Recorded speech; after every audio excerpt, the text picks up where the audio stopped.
You may remember the first lecture in this series enabled us to define what fitness actually means by introducing the health-related components of fitness, namely cardiovascular fitness, muscular endurance, strength, flexibility and body composition. Individually and together, these components affect our health, our quality of life and indeed our longevity. Dr. Pamela Douglas, a medical researcher at Duke University, has said that if you're well, how long you can exercise is more important than any other variable in determining how you will live. But what do we know about how well we are or for how long we can exercise? It's universally acknowledged that you should see your doctor before starting a new exercise program, and I totally endorse that position. But you've probably noticed that the need for accurate assessment has spawned an entire industry of equipment and protocols within both the world of medicine and the fitness industry. You may well have undergone one or two such assessments at your local health clinic or, once your doctor has given you the all clear, at your local gym. Now, being able to record test scores for each of the fitness components is incredibly valuable. But why? Well, because doing so allows us to predict the risk of injury, in addition to giving us a benchmark to begin appropriate interventions such as exercise or diet. And we can then use these benchmarks to understand and measure the effectiveness of these interventions. So the aim of this lecture is to open the lid on this intriguing world of fitness testing, to gain an appreciation of the methods, scores and implications. We will also show you a number of tests you can do at home, which will importantly allow you to check whether your exercise regime is moving you closer to your goals.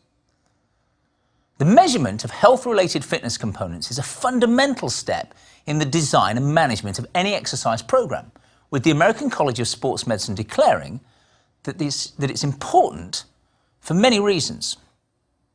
Firstly, in educating people about their present fitness levels in relation to published norms.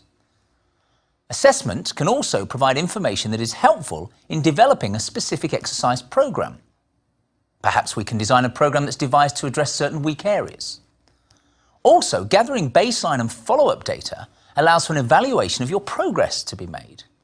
And being able to set quantified fitness goals, i.e. improved scores, can act as a great motivator in exercise adherence. So, let's begin with cardiovascular fitness. According to an international study by Feng J. He and Graham A. McGregor, raised blood pressure is the major cause of death in the world. In most countries of the world, more than 80% of adults are at risk from their blood pressure. In the US, for instance, heart disease is the primary cause of death and disability. Now, to put these statistics into context, brace yourself for this, around every 25 seconds, a US citizen will have a heart attack. And about every minute, somebody will die from one. It's a sobering thought. Now, heart disease can result from a number of contributory factors, and these can be split into two groups: those proven to be closely associated with an increased risk, and those that are just loosely linked. So the major risk factors include family history, high blood pressure, high cholesterol level, smoking, sedentary lifestyle and diabetes. None of those come as a surprise, I'm sure. Now, the following are suspected to be contributory factors, but their impact is not so strongly suspected. And these include things like sex, age, obesity, diet, stress, and alcohol abuse. So let's talk about blood pressure, since it's such a critical measure of cardiac health. Your resting blood pressure is a measure of the force exerted on the walls of the arteries, dependent on the amount of blood pumped and the resistance within the blood vessels. It's a valid indicator of heart health status, as readings outside the published normal ranges can be indicative of a higher risk of cardiovascular disease. Now, your blood pressure reading is made up of two components. The first is known as the systolic pressure, and this is the pressure inside your arteries as the heart is actually pumping. The second is the diastolic pressure, and this measures the pressure inside your arteries when the heart is between beats, i.e. during the relaxed phase of the cardiac cycle. Now, blood pressure is measured in millimeters of mercury, mmHg, you may have seen this. It's recorded with the systolic number first, followed by the diastolic number. So the pumping number is first, followed by the resting number. Hope that makes sense. An average reading will be somewhere in the region of 120 for the systolic and 80 for the diastolic. And readings above 140 and 90 are referred to as being moderately hypertensive and carry some degree of risk. Now, readings above 160 and 95 indicate a high degree of risk and suggest that remedial action is required. Now, the acceptable values for blood pressure may vary slightly according to different organisations, but the World Health Organization suggests the following. Your blood pressure is considered high if the systolic pressure is over 160 and the diastolic is over 95. You may hear this called stage 2 hypertension. The next stage is high normal, also called stage 1 hypertension. And for this range, the systolic is between 140 and 59, and the diastolic between 90 and 94. Normal blood pressure, usually referred to being under 140 for systolic and under 90 for diastolic. And if your blood pressure is low, the systolic is under 90 and the diastolic is under 60. Now, if it's low, that may not be a problem. It may simply be because you're working out regularly. Whilst blood pressure gives an indication of the heart's function at rest, measuring cardiovascular fitness will indicate the ability to perform dynamic movements using several muscle groups at a set intensity for a period of time. And this can provide a good indication of risk of heart disease. So, how do we measure cardiovascular fitness?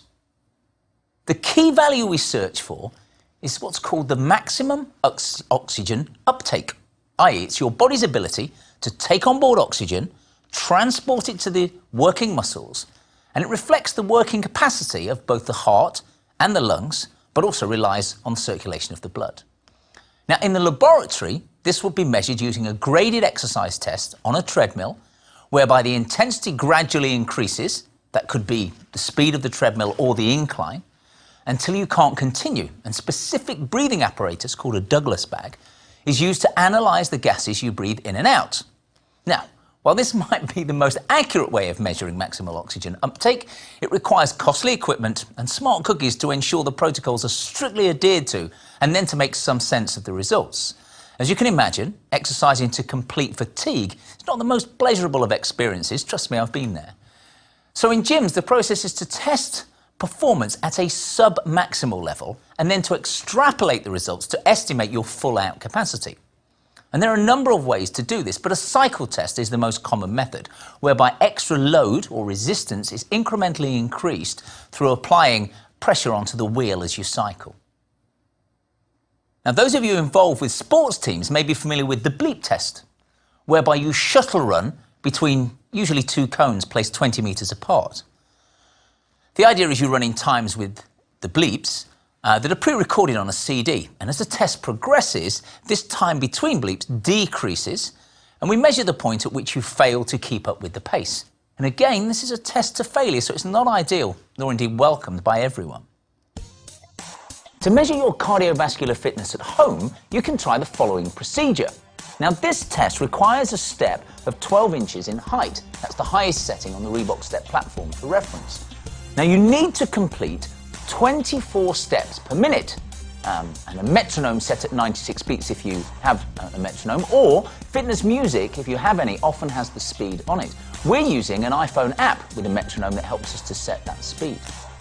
Peter's going to show you the technique now. You need to make sure that each step is up, up, and down, down. If we take one step for me, please. Let's make sure we get the whole of the foot on the board and step up. Nice and tall, we're extended through the legs, and down, staying close to the step. Now, you can change legs if you want or stay on the same lead leg. It really doesn't matter. The test lasts for just 3 minutes, after which you need to sit down quickly and locate your pulse. Now, if you have a little problem with that, have a go now before we start. Either at the radial pulse, or we can try that at the carotid, whichever works for you. Actually, you'll find after the test it'll be beating a little bit, so it'll be easier to find, okay? So, why don't we try the test? As if by magic, let's have a metronome beating for us. Lovely. So our pace is going to be up, up, down, down, up, up, just walking. Okay, so, Peter, I'm hoping you're ready.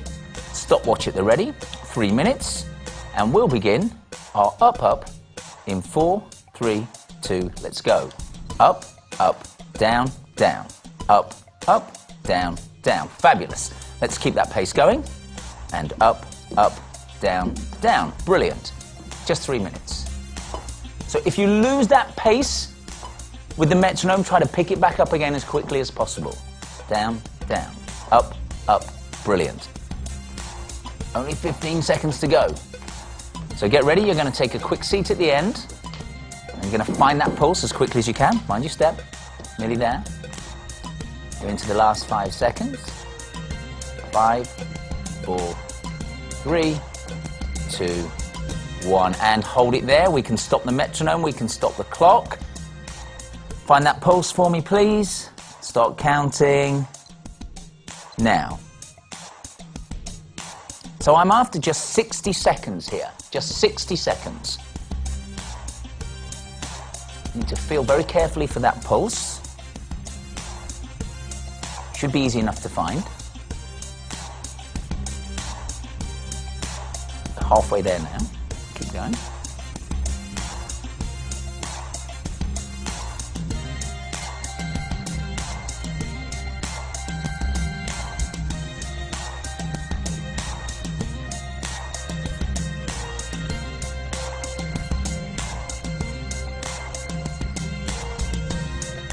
Keep counting.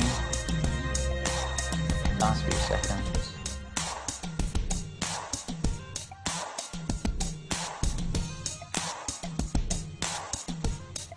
And we'll stop now. And the number, please. 118. 118. Fabulous, well done. Now, 118 on our chart puts us just a little bit above average, which is because I happen to know that Peter already exercises regularly, and that's why we scored just a little bit above average there. So there you have a test to enable you to establish your cardiovascular fitness, and you can do it at home. Next, we look at muscular endurance and strength, as these are vital indicators of our ability to perform everyday activities without fatigue, and so imply the degree of independence we might retain in our later years. Also, good muscular fitness has been shown to decrease the risk of developing a number of conditions, such as low back problems and osteoporosis. Now, muscular endurance is defined as the ability of a specific muscle, or perhaps a group of muscles, to repeatedly perform an exercise. It's essential in the deeper postural muscles to enable us to maintain good postural alignment when carrying out daily tasks. Surprisingly, the two most common tests for quantifying muscular endurance that are used in the lab and on the sports field can both be tried at home, as they're based on effort in basic exercises, namely the press-up and the sit-up. The press-up test measures how many standard press-ups you can do in 1 minute, and this will give an indication of your endurance capability in the chest, the shoulders, and the arms. Here's the procedure for the press-up test. We assume a prone position on the floor, with the hands about shoulder width apart, as Peter's doing now. The back straight, just a gentle curve in the lower spine, and we've got a normal natural curve in the back of the neck as well. Now, the aim of the exercise is to lower yourself down to the point where the upper arm, as Peter's doing now, is parallel to the floor, and then back up, extend, hold it there, try not to lock out the elbows at the top, okay? Now, this is the way we're going to do this. For guys, we're going to be, in the full press-up position, but for the girls, we would be on the knees with the feet lifted. It's simply, how many press-ups can we do? Take a quick rest. How many press-ups can we do consecutively? Or, if we can keep going, can we go for a minute? If so, how many? So, I'm ready with the stopwatch because I'm sure you're going to keep going for a minute. If you're ready in the position, please, Peter, and away we go. And 2, brilliant. And 3, keep the abs in tight. And 4, not too low. And up, 5, go with a nice pace. And 6, don't go crazy. And 7, you're doing well. And 8, remember I feel your pain. And 9, that's good. And 10, keep going, you're doing really well. It's 11, well done. Or I might call that one 12, but that's probably about done. Well done, fabulous, take a quick rest. Now, looking at our chart, I can tell that that puts you in you're in the fair category. Didn't do quite as well as the cardiovascular test, but we're still in the fair category, so there's room for improvement there, but well done. The sit-up test measures how many full sit-ups you can perform in 1 minute, giving an indication of the strength, endurance strength, in the abdominal muscles and also in the hips. The procedure for this test is as follows. We assume a lying down position. The arms are crossed across the chest, the feet about a foot away from the backside, about hip width apart, so the knees are bent. Maintain that comfortable spine position. If I could just get one sit-up, please. We come up to the top, elbows touch the knees, we lower back down. Perfect example, well done, Peter. Make sure the shoulders touch the floor on the way down. Now, ideally, we're looking for how many we can do in a minute, the same as with the press-up test. But I would advise you to start at a slow pace rather than go like crazy to begin. So, shall we try? 1 minute. Are we ready? And away we go. That's 1. Well done. Good. And up. 2. Fabulous. Try to keep the feet on the floor if you can. And up. 3. Well done, well done. That's 4. We're doing well. Keep going. And up. 5. That's good. And up. Remember to keep breathing while you're doing it. 7. Good. Excellent. We're halfway there. Keep going. Good. Keep going. Try and keep those feet there. That's good. And again, working through the abs. Come on, come on. Remember, it's continuous. If you need to take a stop before the minute, that's your score. And up. Good. We're into the last 10 seconds. Keep going, Peter. You're doing well. Last 5. Can we get a couple more reps out there, do we think? Okay. Let me take a quick look at our score. And that puts us in average category. Sorry to call you average, but it puts us in the average category. Remember, it doesn't matter what your score is. The important point is to set yourself a benchmark so that once you start to commit to an exercise program, you can remeasure this a little later down the road and see how you're improving. In contrast to endurance, strength refers to the maximal force that can be exerted by a muscle, or indeed a group of muscles, and is not related to a time period, but it's instantaneous. In the laboratory, specific instruments known as dynamometers are used with a detailed procedure involving measurement at different joint angles. A strength can vary in the movement through a joint. A more common method, however, is that used in the gym, where the aim is to assess what's called your 1 repetition maximum for a number of exercises. Now, usually it's the bench press or the leg press, and this is quite simply a test of how much resistance you can lift just once. Now, I'm going to show you this format, although this is not something we'd use at home. Here's how the test procedure goes. Firstly, you'll warm up about 5 to 10 repetitions. It's somewhere around 50% of what we'll estimate as your maximum. Take a brief rest. Increase the load to somewhere between 60 to 80% of your estimated maximum, just to do 3 to 5 repetitions. This will ensure we're warmed up, primed and ready to go. Now begin to add a small amount of weight and then lift until we arrive at a load where we can only lift once. So ideally, we're going to add the weight on the end, take a rest and then lift. Do the same again, but in 3 to 5 attempts, try and get to that point where we reach your 1 repetition maximum. But again, since this requires a good skill level, heavy resistance equipment, and ideally spotters, people who are there to help you lift the weight when you reach your failure level, it's not really appropriate for home application. But now you know what to expect if you go to the gym to do a strength test. The next measure of health-related fitness is that of flexibility, which is the ability to move a joint through its full range of movement. As we learned in our first lecture, not only is this of value in sports performance, but also of importance in carrying out everyday activities, particularly because reduced flexibility can lead to decreased functional capability and possibly bad posture, and that is a precursor of chronic musculoskeletal injury. So just to remind ourselves, flexibility is specific to each joint, which makes the art of measuring it, something known as goniometry, quite a difficult process, with no single test being sufficient. However, That said, the sit and reach test is the most common procedure, as it measures flexibility in the hamstrings and the lower back. Now, since 4 out of 5 of us suffer from lower back trouble at some time in our lives, it's worth conducting this test as a valid measure of our health-related fitness. This test requires use of a sit and reach box and a procedure as follows. We'll gently warm up prior to the test, practicing a few preparatory stretches and movements for the lower back and the hamstring. Types of things like a little leg curl would work, a little rotation through the lower spine. A couple of minutes of that will get us nicely warmed up. We'll sit on the floor, place the feet flat against the box, extend the legs until the knees are sort of straight, and then we lean forwards to push the bar as far forwards as we can with the fingertips.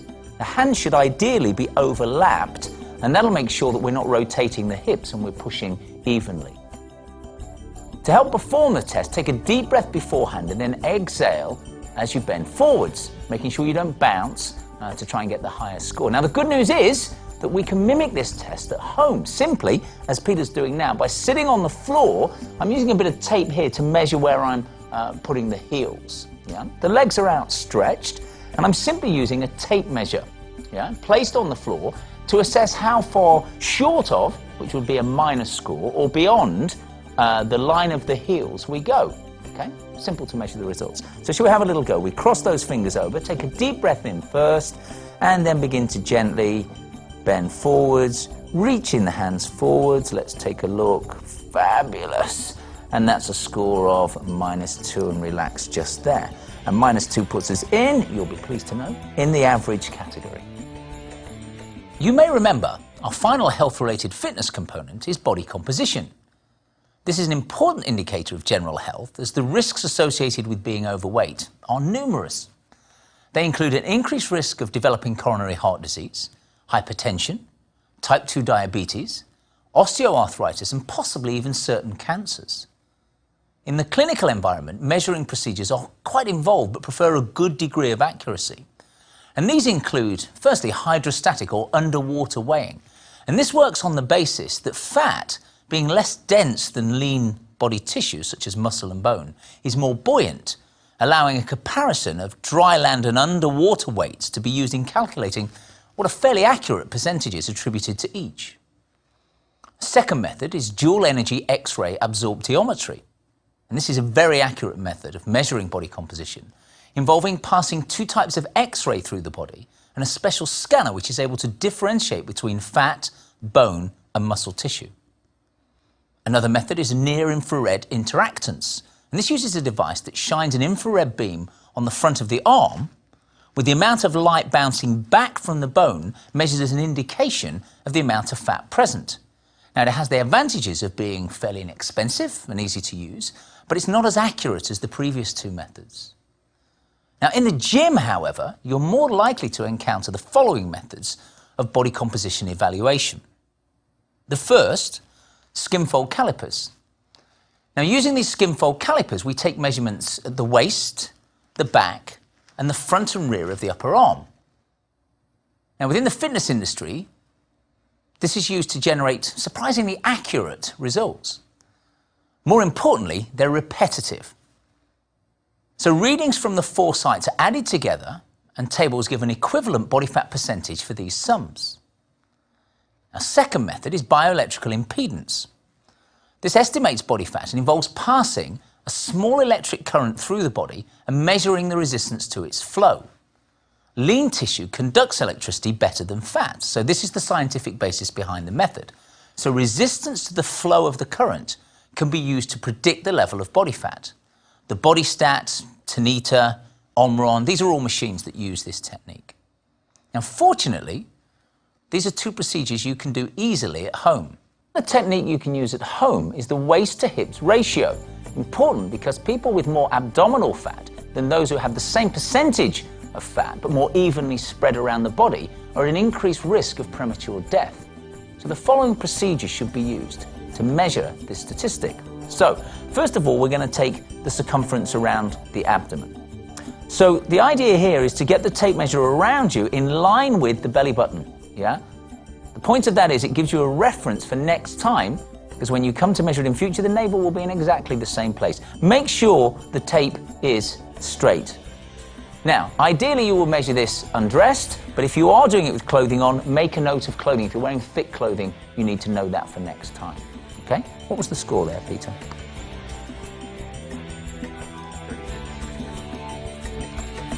We then take the hip measurement, and what we're looking for here is to find, quite simply, the widest point on the hips. So you might need to move it up or down a couple of times to find that. And again, make sure, and this is where a mirror is very useful, that the tape measure is straight. Okay, so the score is... Oh, fabulous. Now, all we do then to calculate the score is divide the waist measurement by the hip measurement.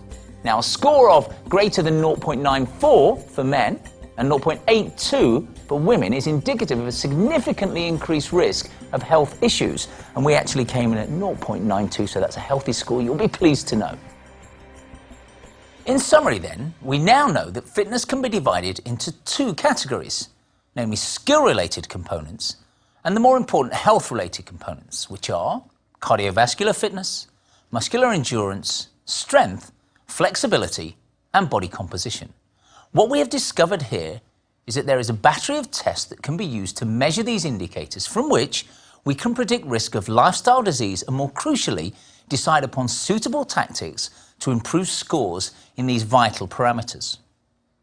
So rather than fumbling in the dark, dietary and particularly exercise advice can be prescribed precisely once these values are established to ensure you're always moving closer to your health and fitness goals. If you're concerned about your current health status or have already taken the decision to begin an exercise regime, then these tests are the perfect starting point. And since I've shown you ways to do this at home, there's nothing to stop you getting started today. Remember, the long journey to fitness begins with a single step. And that first step should definitely be to set your benchmarks with these tests. And then you can monitor your progress on that successful journey.